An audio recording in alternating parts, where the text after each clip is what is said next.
On a seemingly quiet day, May 21st, 1918, the bustling streets of Paris were interrupted by an unexpected terror. Explosions shook the French capital, sending waves of panic through the population. Yet, the skies above Paris were clear. No airplanes in sight. These weren't bombs falling from the heavens, nor was there the familiar hum of aircraft engines overhead. Every quarter of an hour, another detonation rattled the city. The source of this mysterious barrage remained a perplexing enigma. It wasn't until investigators analyzed fragments from the craters left by these explosions that the true nature of the attack was unveiled. These weren't ordinary bombs. They were artillery shells, but not from any standard weapon of war. Paris was under fire from a weapon unlike any the world had seen before, a colossal long-range artillery gun. The Germans had unleashed the Kaiser Wilhelm's trumpet, later infamous as the Paris gun. This extraordinary weapon was a feat of engineering unlike anything attempted before.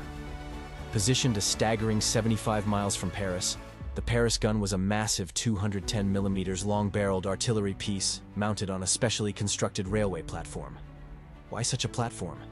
Because its immense size made it impossible to move any other way. This engineering marvel measured 92 feet in length and weighed an astounding 256 tons. To put its destructive power into perspective, each shell weighed 265 pounds and could travel nearly 80 miles, reaching the very heart of Paris in under 3 minutes. But how did this behemoth achieve such a range? Its shells didn't simply fly, they soared into the stratosphere, climbing to altitudes over 25 miles. At these heights, in the thin upper atmosphere, they encountered less air resistance, extending their reach. Each explosion unleashed by this weapon reverberated across a 1-mile radius, leaving behind destruction and chaos. However, the operation of this weapon was anything but straightforward. The logistics were a nightmare. Firing a single shell required a powder charge of 400 pounds, and each detonation caused immense wear on the barrel. In fact, the inner diameter of the barrel expanded with every shot, meaning subsequent shells had to be slightly larger than the previous ones. The gun's barrel, weighing 304,000 pounds, required a complex cable system for support, preventing it from bending under its own weight. Despite its technological marvels, the Paris gun was far from accurate. Its shells struck random areas within the city, making targeted attacks nearly impossible. Even with the best artillery operators, sailors experienced with long-range naval guns, aiming was a Herculean task. They had to account for factors as intricate as the Earth's rotation to even approximate their targets. So, what was the true purpose of this weapon? The Paris gun wasn't about precision or strategic military advantage. It was a psychological weapon, designed to sow fear and disrupt the morale of the French people. At a time when aerial bombardments and ultra-long-range artillery were unheard of, the very existence of such a weapon was enough to shake the confidence of civilians and soldiers alike. The psychological impact of such attacks cannot be overstated. Parisians lived in constant fear, knowing that at any moment, without warning, their lives could be disrupted, or even ended, by an unseen enemy. This fear extended beyond the immediate destruction, as it symbolized a new kind of warfare, one that defied traditional boundaries. No longer confined to battlefields, war had reached deep into civilian lives, a harbinger of the total wars that would define the 20th century. Over the course of its use, the Paris gun fired between 300 and 400 shells, causing damage to infrastructure and claiming the lives of 900 Parisians. Despite the terror it inflicted, the French could not pinpoint its origin. The idea that such a weapon could fire from 75 miles away seemed implausible, a testament to the unprecedented nature of this engineering marvel. As the tide of war shifted and the Allies began their counteroffensive in August 1918, the Germans dismantled the Paris gun and transported it back to Germany. They destroyed it to prevent its capture, ensuring its secrets would remain hidden. But the story of colossal German artillery did not end there.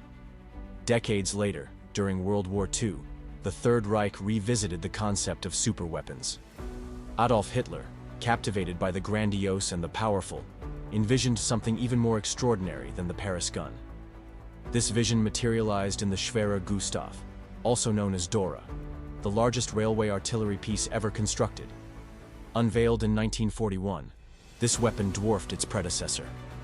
Dora weighed nearly 3 million pounds and required an entire battalion, over 4,000 personnel, to operate and maintain. Its barrel stretched an incredible 155 feet, and it fired shells weighing a staggering 15,000 pounds. These shells could penetrate 23 feet of concrete or 100 feet of earth, demonstrating its devastating power. Yet, like the Paris gun, Dora had its limitations. The logistics of transporting and deploying this weapon were immense.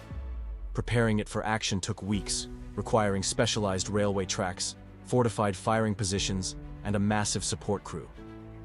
Despite its destructive potential, its accuracy remained mediocre, and it was ultimately more of a psychological tool than a decisive weapon of war.